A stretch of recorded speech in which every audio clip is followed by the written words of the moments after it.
Graças a paz, irmãos, graças a paz, amigos, graças a paz, companheiros da Igreja Batista da Vila Guilhermina. Sejam muito bem-vindos a mais uma Escola Bíblica aqui no canal da Igreja. As nossas aulas estão disponíveis aqui nos cards e também estão disponíveis na nossa página no Facebook. Nós estamos estudando a carta do apóstolo Paulo aos Gálatas, mas antes de começarmos o texto de hoje, eu queria te convidar a participar das nossas outras atividades. Segunda, quarta e sexta, às 21 horas, vai ao ar na página do Facebook e no canal da igreja o programa Boa Noite com Jesus, o nosso programa de devocionais. Todo domingo, às 9h30 da manhã, temos culto público destinado ao pessoal do grupo de risco. E às 19h30 também o nosso culto público, destinado a todos os nossos irmãos e amigos que quiserem estar conosco, excetuando-se, obviamente, o pessoal do grupo de risco, tá bem? E também, terça-feira, 19h30, temos o nosso culto de oração, tá bem? Venha participar conosco, traga sua garrafinha d'água, temos disponibilizado o álcool também e o afastamento necessário das cadeiras, como tem sido exigido pelos órgãos de saúde. Vamos para o nosso texto? Vamos para a nossa aula de Gálatas? Antes de começarmos, eu queria te lembrar o que foi tratado na aula anterior. Nós entramos em uma sessão agora do livro, a partir do capítulo 3, em que o apóstolo Paulo começa a fazer a sua defesa teológica da salvação pela fé somente. Então ele começa a usar argumentos para poder subsidiar, ou seja, argumentos para poder amparar, para poder dar sustentação à sua tese da salvação pela fé somente, ou seja, ele começa a usar argumentos na Bíblia e na vida das pessoas, na Bíblia não, né? Na Escritura Antiga, no Antigo Testamento, e também na vida das pessoas para comprovar que a salvação é tão somente pela fé, tá bom? Para não ficar parecendo que é somente um argumento dele, e também para desconstruir o posicionamento dos judaizantes. Como eu já disse na aula passada, nós iríamos trabalhar do versículo 1 até o versículo 14 em uma aula só, porém ia ficar muita informação, ia ficar muito corrido. E uma coisa que eu tenho percebido ao estudar Gálatas e ao olhar para os estudos que nós já fizemos de Judas, Obadias, Ageu, 3 João, uma coisa que eu tenho observado, irmãos, é que a igreja precisa tão somente da Escritura. Os irmãos não fazem ideia do tanto de coisa que eu deixo fora desses estudos. A quantidade de informações culturais, a quantidade de informações exegéticas, que é o estudo diretamente no texto original, a quantidade de ilustrações e referências que nos trazem o texto, muita coisa eu não cito, não falo, a gente não trabalha, justamente para que a aula não fique tão longa. Ou seja, se a gente pegar um versículo e destrinchar ele em toda a sua riqueza, dá para fazer uma aula com um único versículo. Como a irmã citou há um tempo atrás, se eu não me engano, foi na aula de Judas, versículo 1 e 2 de Judas, teve uma irmã que falou assim: o irmão podia ter ido mais devagar, porque há tanta coisa naqueles 2 versículos. Então a gente tem que ter essa perspectiva de que isso aqui é muito panorâmico, é muito superficial, diante de toda a riqueza que o texto bíblico tem a nos oferecer. Tá bem? Então hoje nós iremos fazer Gálatas capítulo 3, do versículo 6 até o versículo de número 14. Irmãos, podem ter certeza, está extremamente resumido e focado tão unicamente na ideia do apóstolo Paulo. Tá bom? Do versículo 1 até o versículo 5, nós vimos que o apóstolo Paulo ele usa a experiência de vida dos Gálatas, a experiência de conversão dos Gálatas, e partindo dela, ele mostra a salvação pela fé somente. Ele, partindo da experiência dos Gálatas, daquilo que eles viveram, ele mostra como que a graça é suficiente para a salvação do ser humano. Aqui ele trabalha de uma outra forma. Ele tira o seu foco da vida dos Gálatas e ele volta o seu foco para a vida de Abraão, o pai na fé, e para a Escritura Sagrada do Antigo Testamento. Isso é muito importante quando a gente fala de qualquer coisa relacionada à fé em Cristo para qualquer pessoa. Nós podemos usar exemplos na vida das pessoas? Podemos. Nós podemos usar o nosso exemplo de vida? Podemos. Mas nós nunca podemos fugir de usar o texto sagrado. A Bíblia tem que ser usada assim como o apóstolo Paulo vai usar hoje, a Sagrada Escritura do Antigo Testamento, para validar o seu argumento. Vamos ler o texto? E depois nós iremos orar. Diz assim a palavra do Senhor: é o caso de Abraão, que creu em Deus e isto lhe foi imputado para a justiça. Sabei, pois, que os da fé é que são filhos de Abraão. Ora, tendo a Escritura previsto que Deus justificaria pela fé os gentios, pré-anunciou o Evangelho a Abraão. Em ti serão abençoados todos os povos, de modo que os da fé são abençoados como o crente Abraão. Todos quanto, pois, são das obras da lei, estão debaixo de maldição, porque está escrito: maldito todo aquele que não permanece em todas as coisas escritas no livro da lei para praticá-las. E é evidente que pela lei ninguém é justificado diante de Deus, porque o justo viverá pela fé. Ora, a lei não procede de fé, mas aquele que observar os seus preceitos, por eles viverá. Cristo nos resgatou da maldição da lei, fazendo-se Ele próprio maldição em nosso lugar, porque está escrito: maldito todo aquele que for pendurado em madeiro.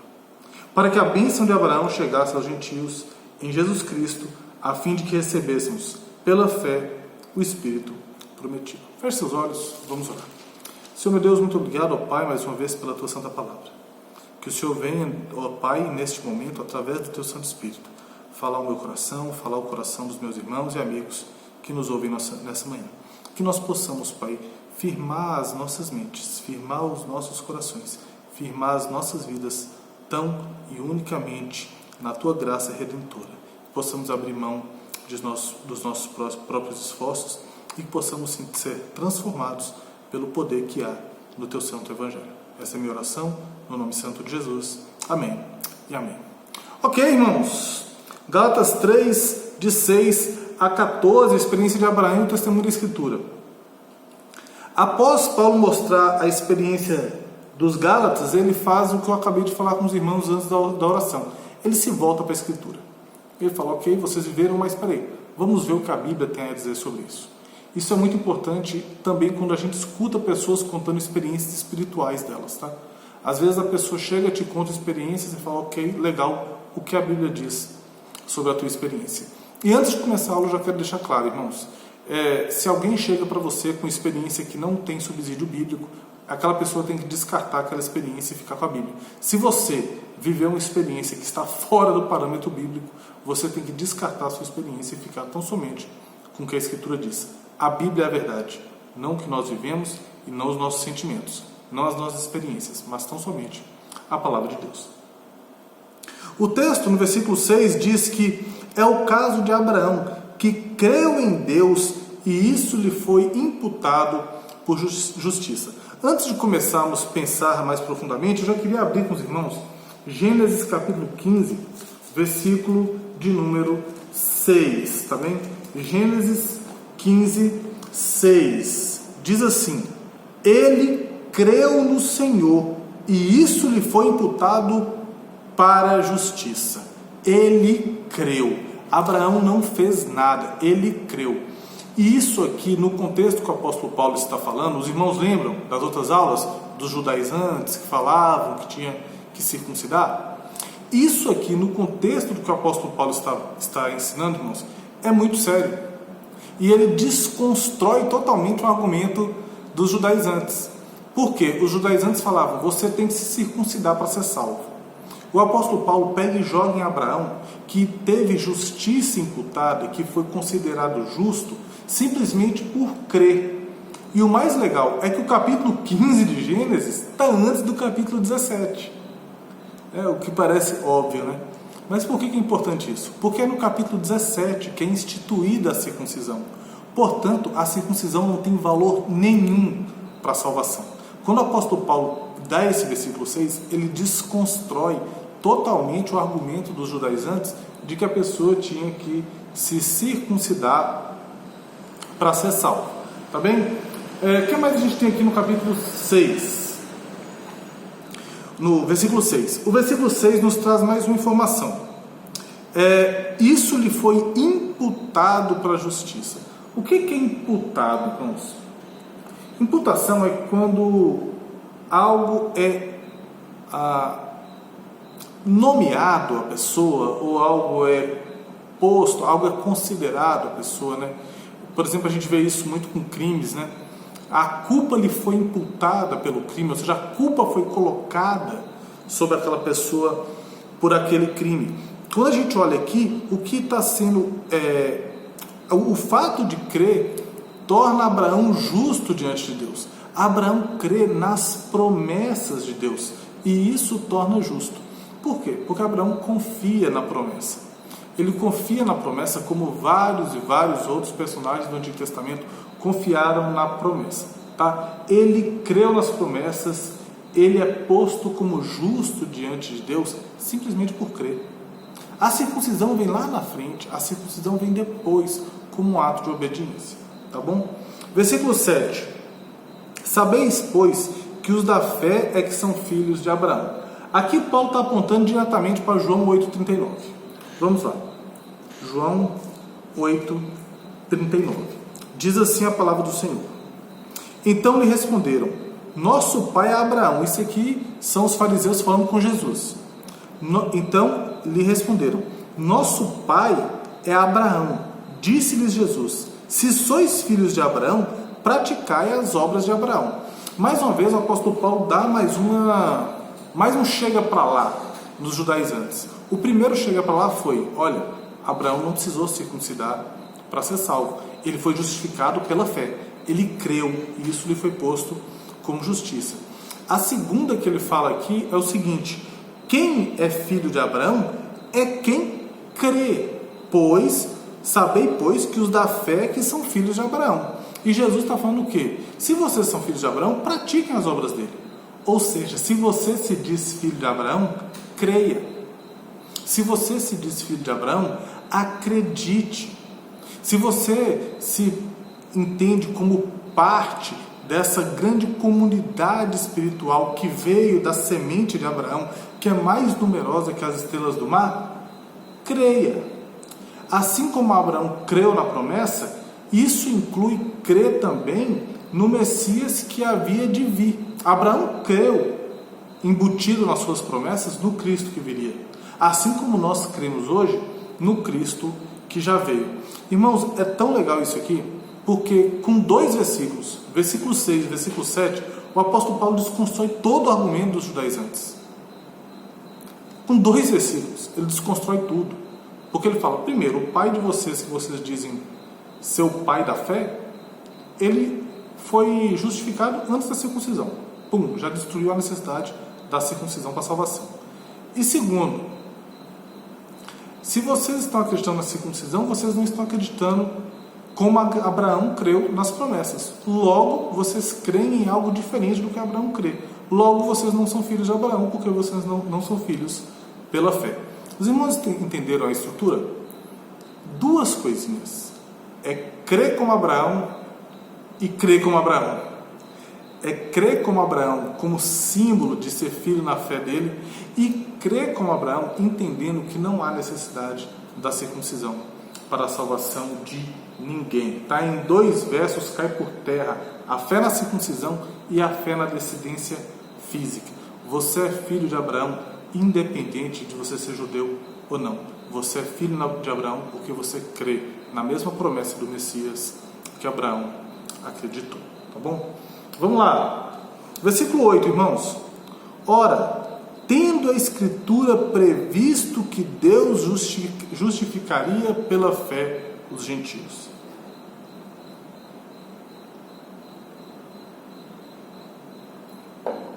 Tendo a Escritura previsto por Deus que justificaria pela fé os gentios.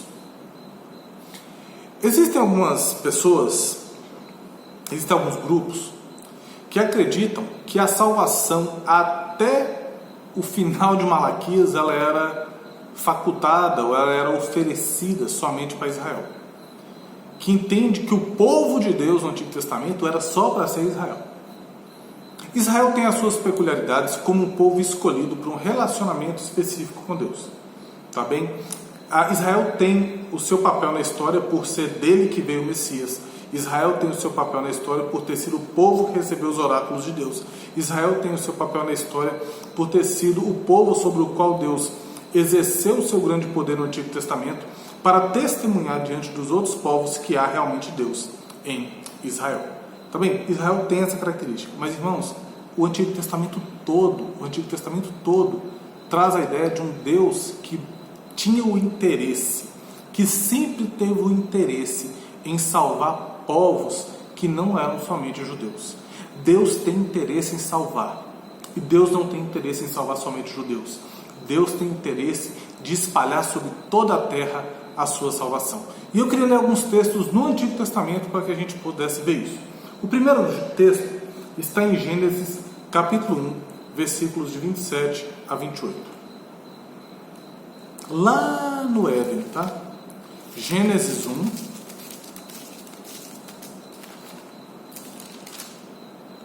vinte e 27 e 28. Criou Deus, pois, o homem à sua imagem, a imagem de Deus o criou, homem e mulher os criou, e Deus os abençoou e lhes disse: sede fecundos, multiplicai-vos, enchei a terra e sujeitai-a, dominai sobre os peixes do mar, sobre as aves do céu e sobre todo animal que rasteja pela terra. Alberto, o que isso tem a ver?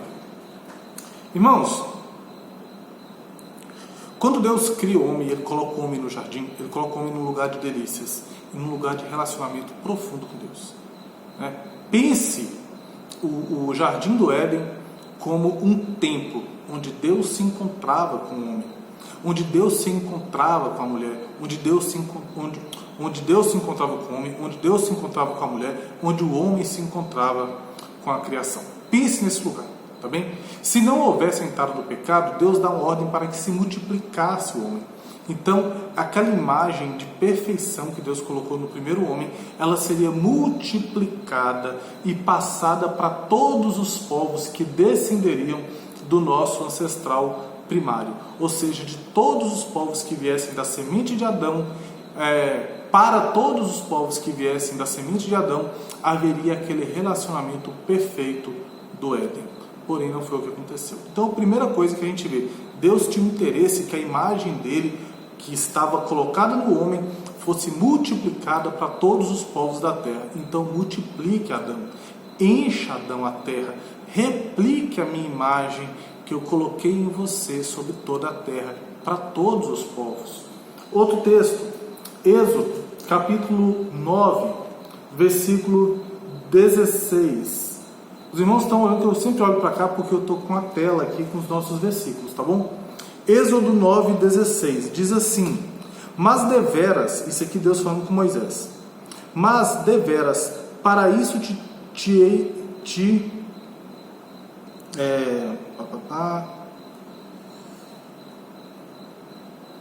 isso mesmo, irmãos.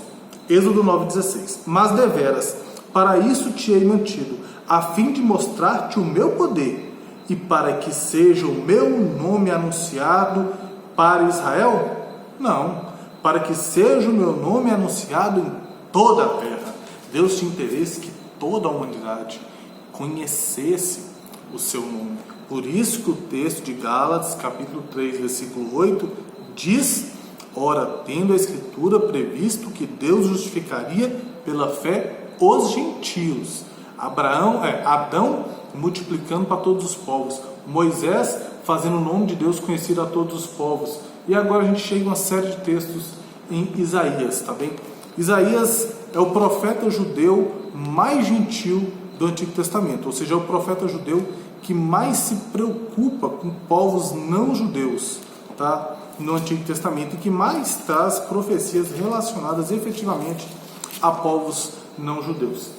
Isaías, capítulo de número 11, versículos 1 e 10. Eu não vou ler do 1 ao 10, eu vou ler 1 e o 10, tá bom? Do tronco de Jessé sairá um rebento, e das suas raízes um renovo. Versículo 2: repousará sobre ele o Espírito do Senhor, o Espírito de sabedoria e de entendimento, Espírito de conselho e de fortaleza, o Espírito de conhecimento e de temor do Senhor. Quem é esse? Quem é esse rebento? Quem é esse sobre o qual repousa o Espírito do Senhor? Jesus, tá bom? Versículo 10: naqueles dias recorrerão as nações à raiz de Jessé, que está posta por estandarte dos povos, a glória lhe será a morada. Ou seja, naquele dia recorrerão as nações a esse rebento, a essa raiz de Jessé, a esse Cristo Jesus, a esse Messias. Tá bom? Ele será bandeira, estandarte de todos os povos. Jesus seria o Salvador de todos os povos e não somente de Israel.